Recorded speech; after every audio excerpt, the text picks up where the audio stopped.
are joining us to welcome a new sponsor of our Leasehold Tribe.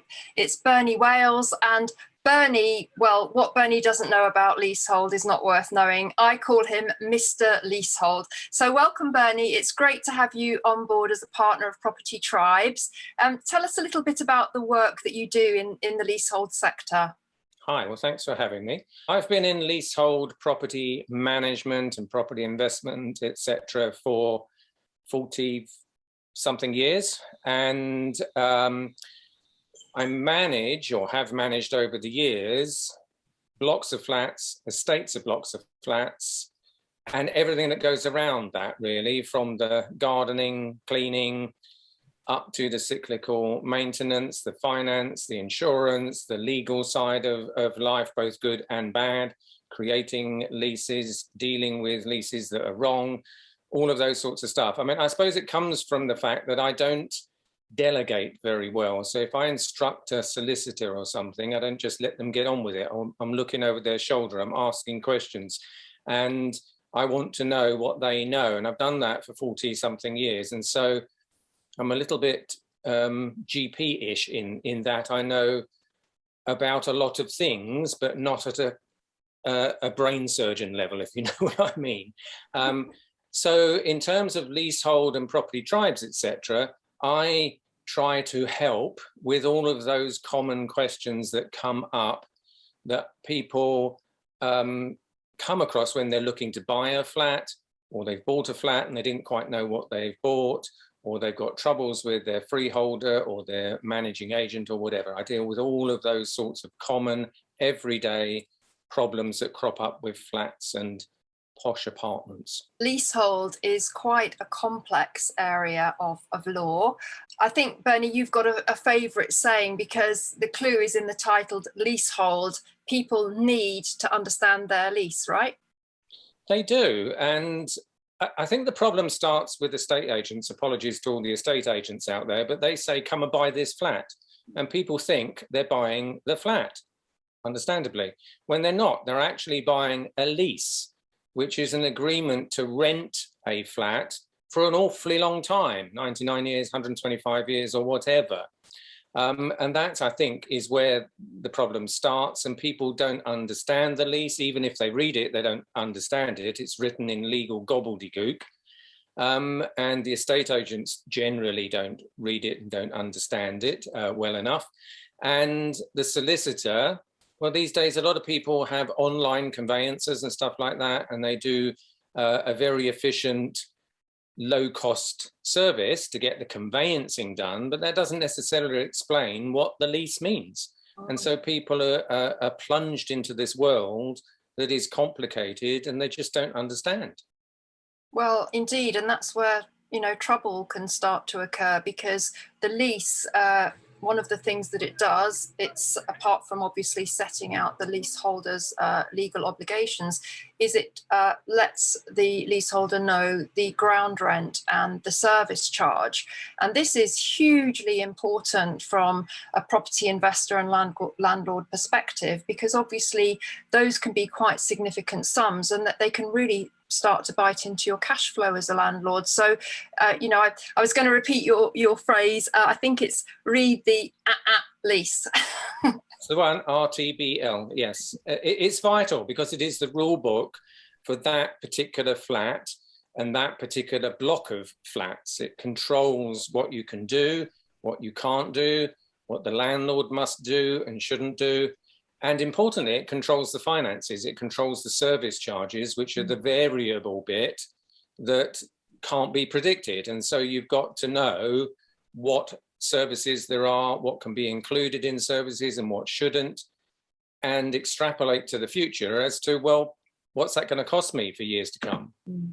Because there are some cases, and these have been very much in the media, of ground rents doubling on a fairly regular basis. And at first it doesn't sound like a particular issue to worry about, but when you actually look at the numbers, that can really ramp up. And of course, if you've got a doubling ground rent, it can really affect your ability to sell the lease in the future.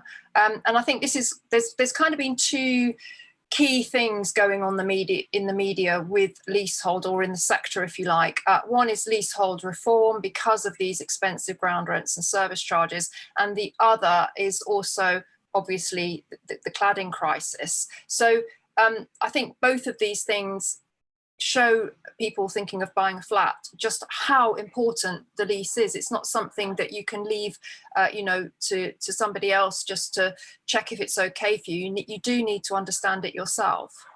It's vitally important to know, where does your flat stop and the rest of the building begin? Because that affects, well, what can you do in your flat? If your flat stops at the surface of the wall plaster, you can't even put a picture hook in it without getting permission. So, you need to know that. And also things like the cladding crisis, which is a whole other topic, I suppose, but it does come down to what can you be charged for? And, on the building structure, which isn't in your control, it's managed separately, and you get a charge related to what work is done, that you need to have a look at that. And it's not just cladding. It could be the roof on a Victorian block of flats needs changing, can still just be as expensive. So you've got to know what you're likely to pay for, what subjects are you going to pay for, and when is that big major project coming down the line? Is it next year? Is it 10 years time? Is there any money put aside ready for that? And all of those things are in the lease and have pointers to other documents and things that you need to ask.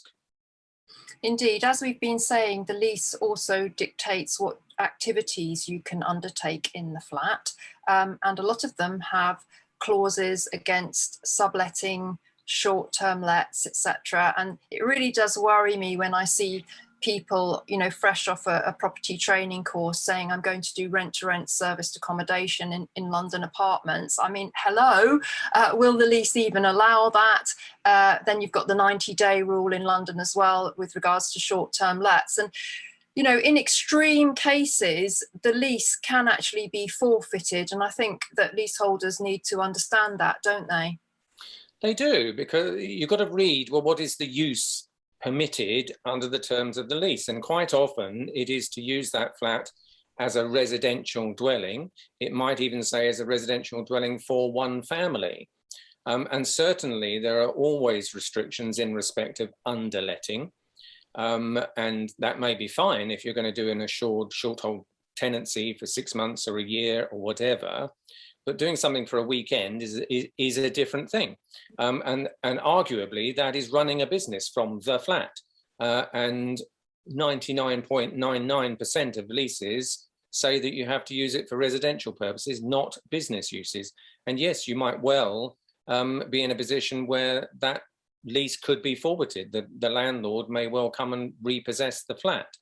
And there's very good reasons for that, because it affects, if you're using a flat for Airbnb or whatever, serviced accommodation, that's going to affect the neighbours in that block. There's going to be people coming in and out. It affects security of the block, who's got keys, etc., etc. And even down to the property manager and the fire brigade dealing with a fire. If people live in a flat, they know where the fire exits are, they know the procedure if the fire alarm goes off. If you're staying in a flat for a weekend, you probably haven't seen where the fire exits are and you may get stuck. So there's very good reasons for most of these things, but it's important that the leaseholder, buy-to-let landlord or whatever it is, knows what they can do, what they can't do. It's no point buying a flat to do serviced accommodation if serviced accommodation isn't allowed.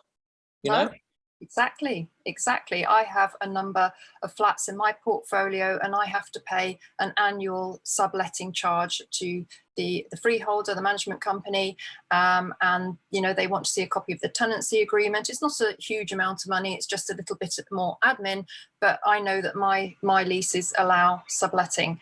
Now, Bernie, from the property investor landlord kind of perspective, the lease, the length of the lease is also very, very important.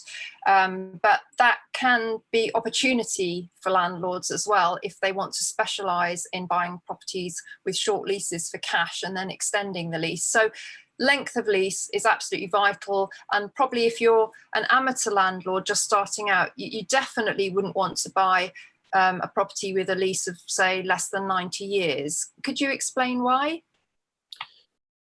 Length of the lease is important because if you're buying cash, well, fine, that's not a problem. It's only you and your money that's involved. But the majority of people out there haven't got enough money to buy cash, and therefore they get a mortgage.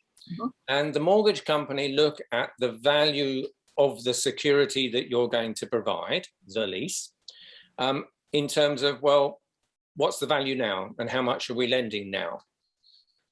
That's number one hurdle to overcome. If you're a landlord, they look at, well, who's going to be paying that? And that's coming from the income.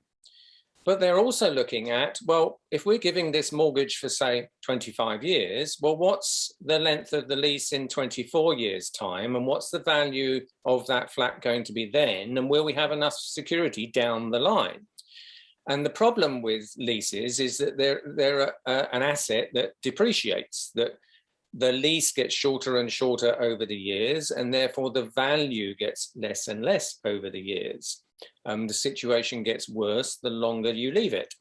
And therefore, from a mortgage point of view, they're looking down the line at a point where actually there won't be enough security. And if there isn't enough security down the line, they won't give you the mortgage today. And so it's a very important thing to look at.